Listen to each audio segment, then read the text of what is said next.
Alors la guérison à distance dans l'espace et le temps, c'est une forme de guérison non locale, délocalisée. Donc ça peut être un concept complètement intrigant qui touche des domaines d'habitude ésotériques.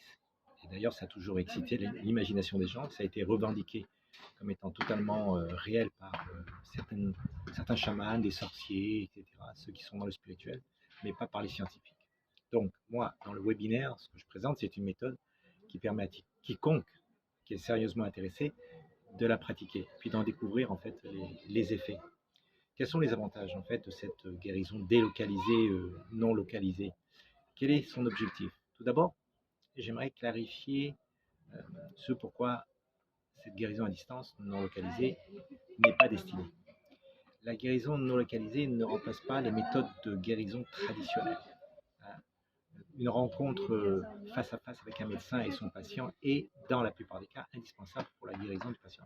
Ça, c'est indéniable.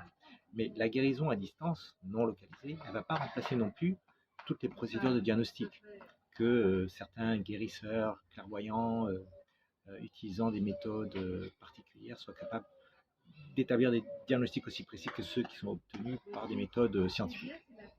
Okay, pour identifier les causes plus profondes de ces problèmes. Cependant, l'objectif de la guérison non localisée, c'est pas d'établir des diagnostics. Personnellement, je m'occupe jamais de faire des diagnostics, euh, voilà, qui peuvent être obtenus par des méthodes conventionnelles, comme les analyses de sang, les autres types d'examens médicaux.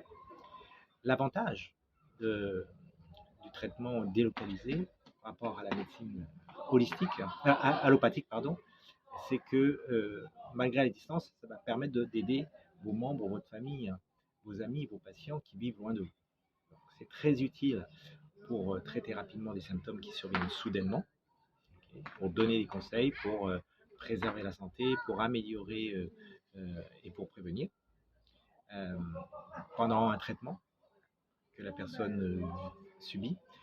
Et comme dit le proverbe, qui donne rapidement donne deux fois.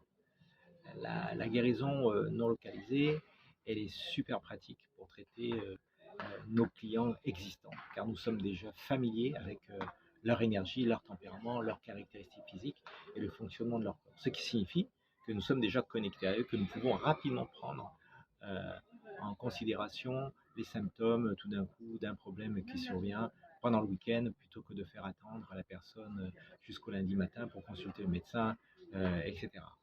Donc, cette connexion de corps à corps est vraiment pour moi l'intérêt principal du soin à distance.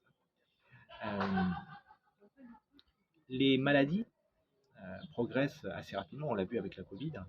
Donc si par exemple nous laissons mariner ou laisser quelque chose se développer, hein, les capacités d'auto-guérison du corps seront vachement plus longues.